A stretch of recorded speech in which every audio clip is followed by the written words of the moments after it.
नमस्कार, मैं हूं रोहित खन्ना। आप देख रहे हैं हमारा कार्यक्रम महासंग्राम, हिमाचल महासंग्राम 2022। देखिए, हिमाचल महासंग्राम में आज जिस विधानसभा सीट की हम बात करने जा रहे हैं वो विधानसभा सीट जो है वो सोलन की है। सोलन की विधानसभा सीट काफी इंटरेस्टिंग विधानसभा सीट है और पिछली बार इस विधानसभा सीट से कांग्रेस ने बाजी मारी।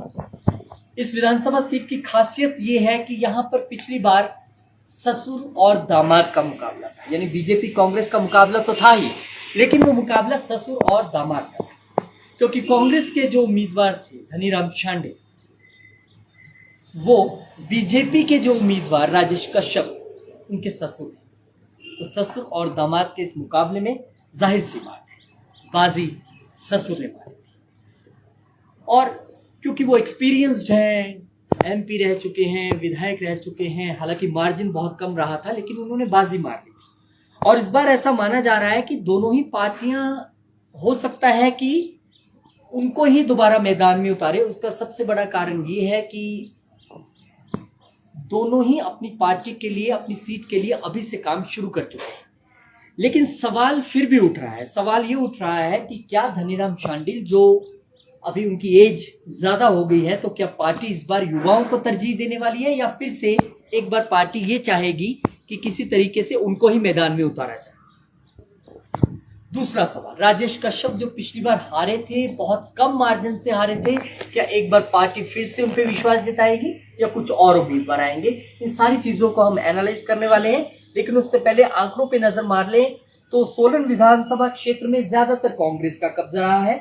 सोलन विधानसभा क्षेत्र में 1977 के बाद अब तक हुए 10 विधानसभा चुनाव की बात करें तो 1 बार जनता पार्टी, 5 बार कांग्रेस, 4 बार भारतीय जनता पार्टी यहाँ पर अपना जो है वर्चस्व दिखा चुकी है, इस सीट को जीत चुकी है। यानी आंकड़ों के लिहाज से कांग्रेस थोड़ा आगे दिखती है, हालांकि जनता पार्टी और भारतीय जनता पार्टी को एक मान लिया जाए तो 50-50 की गेम हो जाती है। अब बात यह है कि यहाँ पर राजनीति में जो धनीराम शांडिल का कद है वो इस डाटा से पता लगता है कि 1999 में वो एमपी बने शिमला से, हिमाचल विकास कांग्रेस की सीट। उसके बाद 2004 में पुनः एमपी बने लेकिन कांग्रेस की सीट, और उसके बाद 2012 में वो सोलन विधानसभा से उतरे और वहां पे उन्होंने चुनाव जीतकर करीब 1 दशक तक चले भाजपा के विजय रथ को रोका और 2017 में वो फिर से जीते, हालांकि मार्जिन बहुत कम था। वहीं दूसरी तरफ भाजपा नेता राजेश कश्यप अभी सक्रिय हैं। 2017 में वो चुनाव हारे लेकिन 2022 में वो पूरा दमखम लगाने वाले हैं। कांटे भरा मुकाबला रहने वाला है और डाटा और फिगर्स भी हैं। लेकिन इस बीच मेरे साथ जो है वो कुलदीप मेरे साथ हैं, मेरे सहयोगी। कुलदीप, बहुत बहुत स्वागत है आपका। और कुलदीप, ये जानना चाहेंगे कि सोलन विधानसभा सीट की अगर बात करें तो एक हॉटेस्ट सीट इसलिए लग रही है क्योंकि पिछली बार भी ससुर दामाद का मुकाबला था। तो सबसे पहला सवाल तो यही है, क्या कैंडिडेट्स यही रहने वाले हैं या बदलने वाले हैं? लगभग यही कैंडिडेट रहने वाले हैं। उसका कारण ये है कि धनीराम शांडिल है, पहले 2 बार एमपी रह चुके हैं और 2 बार से वो अभी वर्तमान में एमएलए हैं जी, यहाँ से जी। और सबसे बड़ी बात है उनकी जो दिल्ली में नजदीकियां हैं वो उनको मजबूती से यहाँ पांव जमाने में आसानी दिखा रही है। पीछे वो अभी जनता दरबार वगैरह भी लगा रहे थे तो और कुछ काफी समय से वो एक्टिव चल रहे हैं। जो अभी विधानसभा है तो उससे पहले ही वो काफी समय से लोगों के बीच में है। और सबसे बढ़िया उनका ये है कि पिछले दिनों जब नगर निगम बनी नहीं तो नया नगर निगम का जो भाजपा को जो मिलना चाहिए था लेकिन वो कांग्रेस ने उसका बेनिफिट उठाया। वो कारण ये था कि वहाँ पर बीजेपी का कद्दावर मजबूत नेतृत्व कमजोर था और उसका बेनिफिट उठाते हुए धनीराम शांडिल जी ने अपनी मजबूती दिखाई और नगर निगम में भी काबिज करवाया कांग्रेस को। आज सत्ता में जो काबिज है नगर निगम में वो ड्यू टू धनीराम शांडिल। और अभी अगर हम दूसरी तरफ देखें तो उनके दामाद हैं राजेश कश्यप जी, डॉक्टर थे, एमएस रहे हैं आईजीएमसी में और छोड़ के आए थे नौकरी और पहली बार इलेक्शन लड़ा था तो थोड़ा सा पार्टी वर्करों के साथ थोड़ा सा गैप था। तो उस वजह से वो गैप थोड़ा भरपाई नहीं, मार्जिन भी बहुत कम रहा था, इसीलिए मार्जिन कम रहा। उस समय वो नए आए थे और थोड़ा उनको थोड़ा अनुभव की कमी कह सकते थे। लेकिन इस बार उन्होंने पिछले 5 साल लगातार वो एक्टिव रहे हैं अपने क्षेत्र में। सबसे ज्यादा एक्टिव रहे हैं वो अपने विधानसभा क्षेत्र में। और कोई भी समस्या हो, कोई जाना हो, गांव में समस्या है, कहीं है, शहर में है, वो आक्रामक तरीके से उन्होंने इस बार अपनी बैटिंग सजाई है अपने ससुर जी के खिलाफ। तो इस बार लग रहा है कि लगभग कि टिकट के दावेदार बीजेपी से वही होने वाले हैं और कांग्रेस से भी वही होने कांग्रेस से वाले भी वही होने वाले हैं। कुछ और नाम भी सामने आ रहे हैं, लेकिन उससे पहले मैं थोड़ा सा यहाँ रोकूंगा। अपने दर्शकों को हम सोलन विधानसभा सीट का थोड़ा सा एक डाटा दे देते हैं। 1977 में यहाँ से गौरी शंकर ने जनता पार्टी से चुनाव लड़कर 4613 वोटों के अंतर से निर्दलीय प्रत्याशी उस वक्त थे ईश्वर सिंह, उनको हराया। साल 1982 में भाजपा प्रत्याशी रामानंद ने 2816 वोट के अंतर से निर्दलीय गुरुदत्त को हराया। 1985 में यहाँ पे जो ज्ञानचंद टुटू थे, उन्होंने 10,122 वोटों के अंतर से भाजपा प्रत्याशी रामानंद को हराया। साल 1990 में भाजपा प्रत्याशी ने यहाँ पर 11,594 वोटों के अंतर से कांग्रेस के प्रत्याशी ने पहले भाजपा 1990 में जीती थी 2735 वोटों से। और फिर एक बार 1993 में जब चुनाव हुए तो कृष्ण मोहन जो थे यहाँ से 11,594 वोटों से जीते थे भाजपा के। उस वक्त कांग्रेस के जो यहाँ से विधायक थे वो महेंद्र नाथ थे और उस वक्त उनको वहां से हार मिली थी। तो सोलन विधानसभा सीट की हम बात कर रहे हैं। और साल 1998 की बात करें तो एक बार फिर से कृष्ण मोहिनी ने 26 वोटों से भाजपा के महेंद्र नाथ को हराया, यानी कि एक बार फिर से लो मार्जिन जो है वो यहाँ देखने को मिला था। इसके बाद बात करते हैं किन्हीं कारणों से उपचुनाव हुआ और 2000 में जो उपचुनाव हुआ उसमें भाजपा प्रत्याशी जो थे राजीव बिंदल जो है वो यहाँ से जीते। उन्होंने कृष्णा मोहिनो को 3000 से अधिक वोटों से हराया। 2003 में चुनाव हुए, भाजपा प्रत्याशी राजीव बिंदल एक बार फिर से जीते और निर्दलीय चुनाव मैदान में उतरे महेंद्र नाथ सोफत को हराया। 1359 वोटों का अंतर था। 2007 में चुनाव हुए, भाजपा प्रत्याशी बिंदल एक बार फिर जीते। 3716 वोट से यहाँ पर उन्होंने कांग्रेस के प्रत्याशी कैलाश पराशर को हराया। लेकिन 2012 में समीकरण बहुत तेजी से बदले क्योंकि विधानसभा सीट रिजर्व हो गई। बिंदल को यहाँ से नाहन जाना पड़ा। अब यहाँ पे भाजपा के लिए एक नई गेम थी, नया प्रत्याशी था और उसका फायदा कांग्रेस को मिला। कांग्रेस ने यहाँ पर शीला कुमारी को हराया जो भाजपा से थी और धनीराम शांडिल यहाँ से कांग्रेस के उम्मीदवार थे। 4472 वोट से कांग्रेस ने सोलन सीट जीती। 2017 में शांडिल फिर जीते और इस बार जीत का मार्जिन कम हो गया 671। बड़ा इंटरेस्टिंग डाटा। जब तक तो बिंदल यहाँ रहे भारतीय जनता पार्टी जीती, बिंदल के जाते ही हार हुई। लेकिन एक आंकड़ा है जो चौंकाता है, वो है मार्जिन। तो आपको लगता है ये मार्जिन जो कम हुआ है इस बार बीजेपी को एज देता है? देखिए, अभी तक तो जो स्थिति नजर आ रही है वो कांग्रेस के पक्ष में एज दिखा रहा है। लेकिन बीजेपी भी उस एज को तोड़ना चाह रही है।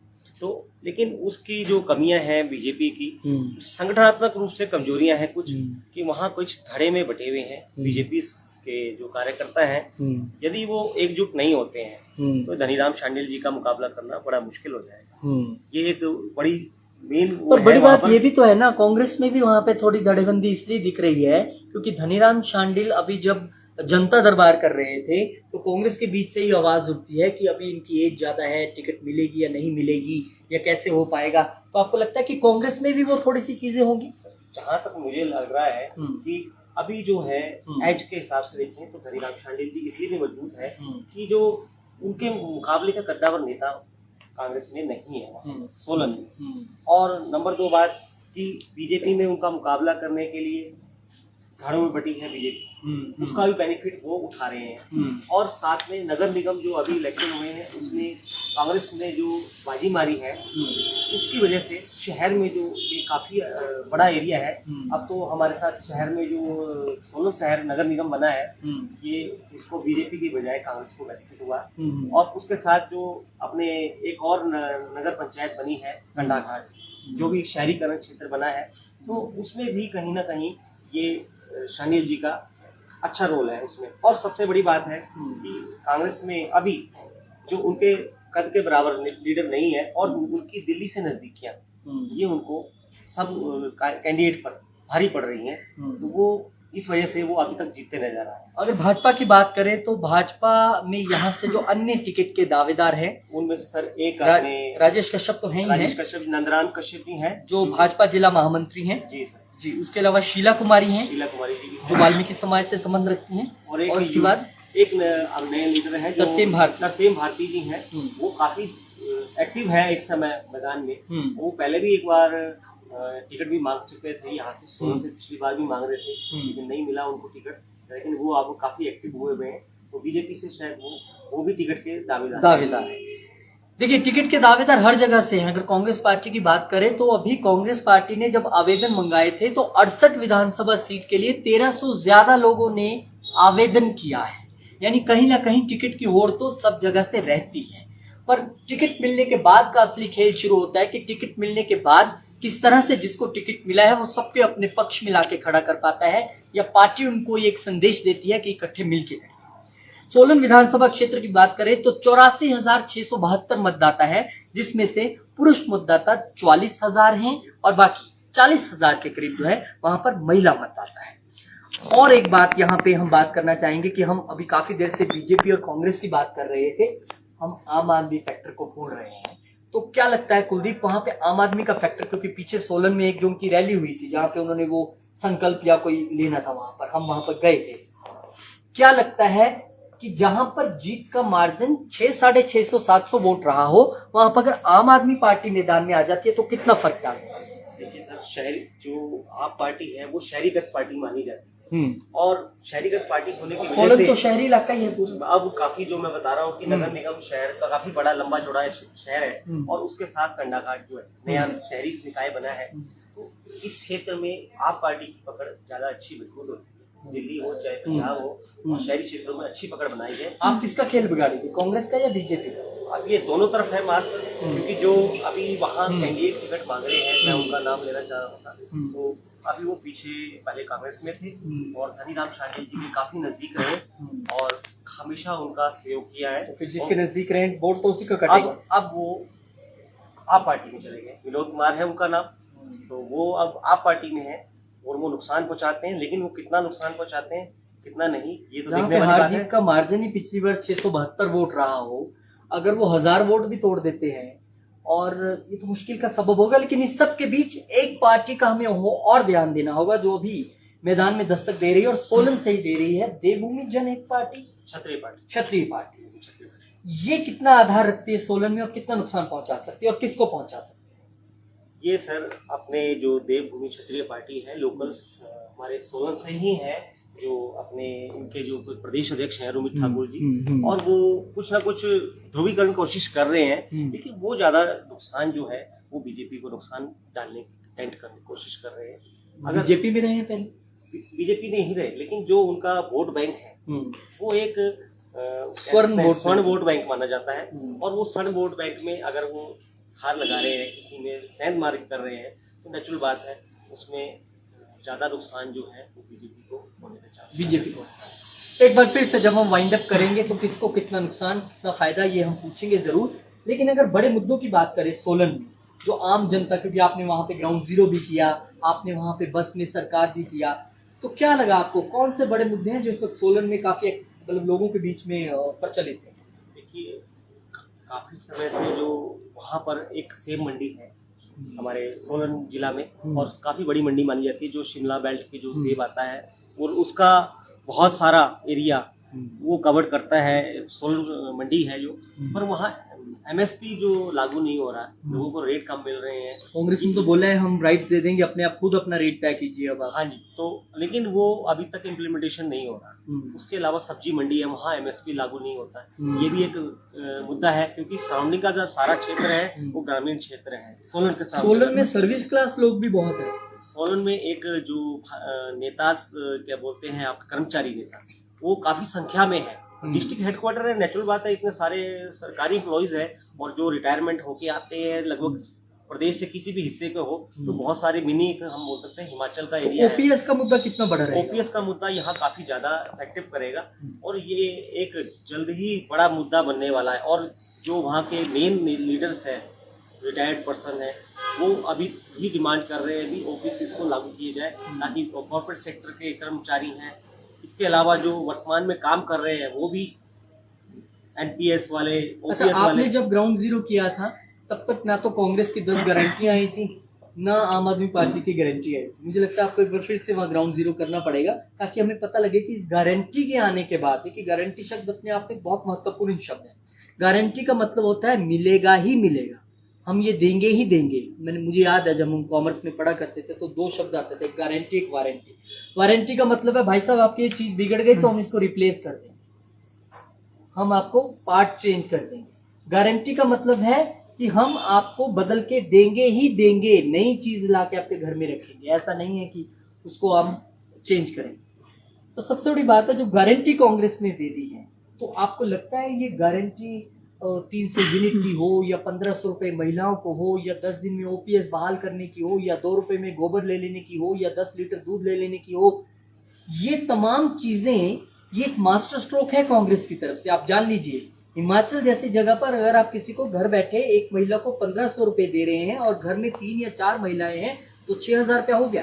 ये पहाड़ी क्षेत्र है, यहाँ पर 6000 रुपये बहुत महत्व रखता है अगर 4 महिलाएं हैं। तो कितना बड़ा मास्टर स्ट्रोक है ये कांग्रेस की तरफ से। अभी तो कहना ज़्यादा वो होगा बड़ा कि भी ये मास्टर स्ट्रोक है कांग्रेस का, गारंटी दी है तो, लेकिन इसका प्रभाव जरूर पड़ेगा।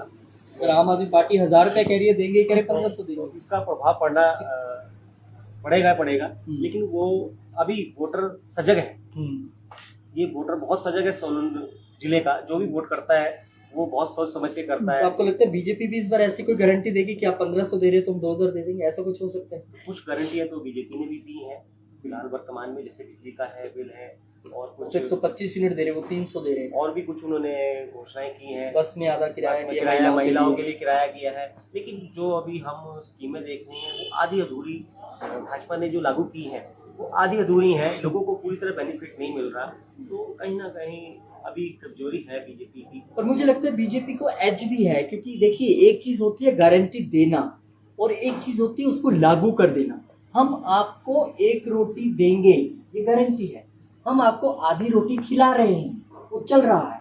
तो बीजेपी 125 यूनिट ऑलरेडी बिजली मुफ्त दे रही है, हम आपको देंगे, वो होगा नहीं होगा कब होगा, ये भी एक एज भी है बीजेपी को।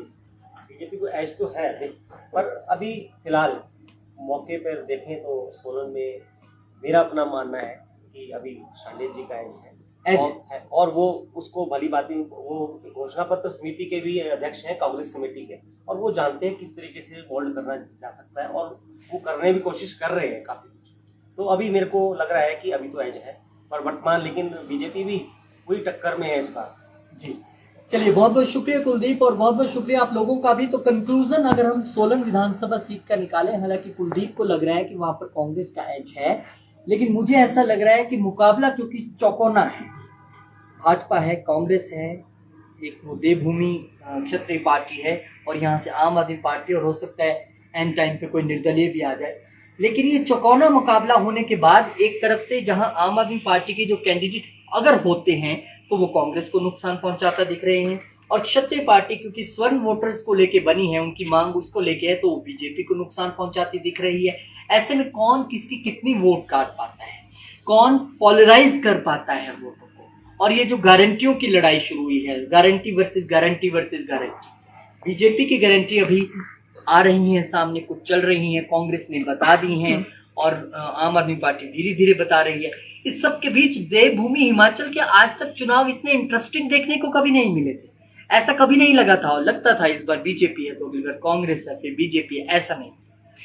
इस बार बीजेपी मिशन रिपीट के साथ उतर रही है, तो कांग्रेस मिशन डिलीट के साथ उतर रही है कि हम इस बार रिवायत बदलने नहीं देंगे, हम ही आएंगे। बीजेपी कह रही है आप देख लीजिए हम रिवायत बदलेंगे, हम रिपीट करेंगे, और वही आम आदमी पार्टी कह रही है आप पंजाब को क्यों भूल रहे हैं, हम भी आ सकते हैं। ऐसे में ये देखना रोचक होगा कि कौन किसको कितना नुकसान पहुंचाता है।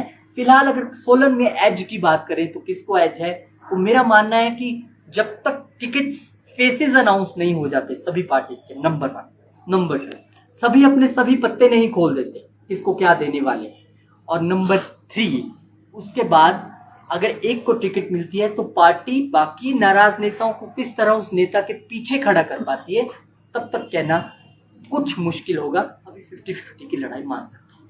बहुत बहुत शुक्रिया, धन्यवाद। मिलेंगे आपसे महासंग्राम हिमाचल 2022 में एक नई विधानसभा सीट के साथ। तब तक के लिए हमें दीजिए इजाजत। नमस्कार।